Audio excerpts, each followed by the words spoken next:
अऊज़ुबिल्लाहिमिनश्शैतानिर्रजीम बिस्मिल्लाहिर्रहमानिर्रहीम। मेरे तमाम यूट्यूब देखने वालों को मेरा सलाम और अल्लाह ताला आपको अपने हिफ्ज़ व अमान में रखे। आज मैं जिस टॉपिक के साथ हाजिर हुई हूँ वो ये है कि शादी के बाद औरत की छाती ब्रेस्ट क्यों ढलक जाती है। क्या इसकी रीज़न ये है कि शौहर जो है वो छाती को दबाते हैं, चूसते हैं या बहुत ज़्यादा खींचते हैं जिसकी वजह से ये लटक जाती है। तो चलते हैं जी अपने जवाब की तरफ। किसी भी औरत की खूबसूरत छाती, गोल खड़ी छाती हर मर्द के लिए मज़े का सबब बनती है और ये औरत के लिए भी बाइसे फ़ख्र की बात होती है क्योंकि वो समझती है और ऐसा ही है कि जिस औरत की छाती ढलकी हुई ना हो, डी शेप में ना हो, खड़ी हो और अपना वज़न बर्दाश्त करती हो और गोल हो, तो वो अट्रैक्शन का सबब बनती है।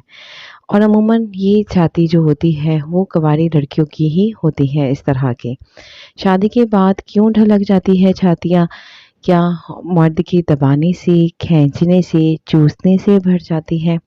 नहीं, ऐसा बिल्कुल नहीं होता क्योंकि जब शादी होती है तो बहुत ज़्यादा सेक्स किया जाता है जिसकी वजह से औरत के हार्मोन्स बहुत तेज़ी से सर्कुलेट करते हैं।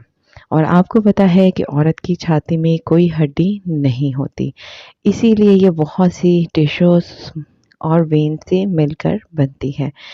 जब मर्द सेक्स करता है तो उसको डिज़ोल्व करने के लिए हड्डियों में नहीं टिश्यूज़ में जाना होता है जो औरत की किसी और जिस्म में नहीं होती सिवाय छाती के, जिसकी वजह से क्या होता है कि औरत का ब्रेस्ट साइज़ बढ़ना शुरू हो जाता है और इसकी शेप भी डी शेप हो जाती है। ऐसा इसलिए होता है क्योंकि जब ज़्यादा सेक्स किया जाता है और औरत जब फर्स्ट टाइम सेक्स करती है या सेक्स करना शुरू करती है तो ऑटोमेटिकली ही इसके अंदर माँ बनने की सलाहियत उजागर हो जाती है और फिर अल्लाह ने इस हिस्से में बच्चे के लिए ग़ज़ा भी रखी होती है जिसकी वजह से ये ऑटोमेटिकली इसका साइज़ बढ़ जाता है और ज़्यादा ही बढ़ जाता है। ख़ास तौर पर जब औरत हामिला हो जाती है तो इसका ब्रेस्ट साइज़ ज़्यादा बढ़ जाता है क्योंकि इसमें दूध की क्वांटिटी बढ़ जाती है और जैसे ही वो बच्चे को फीड करवाती है तो क्या होता है बेबी भी सक करता है। और एक चीज़ आपको पता है कि औरत जब हामिला होती है पेट बड़ा हो जाता है, जब जैसे ही डिलीवर होता है तो उसका पेट लटक जाता है। तो इसके लिए क्या चाहिए होता है कि वो एक्सरसाइज करती है अपने आप को दोबारा से फिट करने के लिए, दोबारा से उसी शेप में लाने के लिए। इसी तरह ही ब्रेस्ट का भी हिसाब है। जब औरत बच्चे को फीड करवा कर फ्री हो जाती है तो उसका क्या होता है कि साइज़ ढलक जाता है, बढ़ जाता है, लेकिन टी शेप में हो जाता है, गोल शेप में नहीं रहता। तो इसके लिए आजकल इतनी मेडिसिन्स आ चुकी है गोल करने के लिए, इसकी बहुत सी मेडिसिन्स मिलती है। और दूसरा इसका ये हल है सर्जरी। सर्जरी एक नहायत ही तकलीफ़ी अमल है, ये वो औरतें करवाती है जो अपने आप से बहुत ज़्यादा प्यार करती है और अफोर्ड भी कर सकती हैं।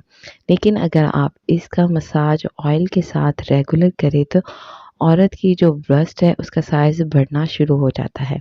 अब दूसरा सवाल ये आता है कि क्या जिन औरतों की ब्रेस्ट साइज़ नहीं बढ़ता शादी के बाद तो क्या उनके मर्द सक सही नहीं करते या उनकी छातियों से नहीं सही खेलते या हाथों से नहीं सही दबाते? तो ऐसा नहीं है, हर किसी की बॉडी लैंग्वेज अपनी होती है, चेंज होती है, हार्मोन्स के लेवल्स चेंज होते हैं जिसकी वजह से ये सारी चीज़ें चेंज होकर ही हर औरत में मुख्तलिफ़ किस्म की पाई जाती हैं। तो इससे ये साबित होता है कि मर्द के खींचने से, दबाने से या मुँह में लेने से ब्रेस्ट साइज़ ना बढ़ता है और ना ही डी शेप में आता है।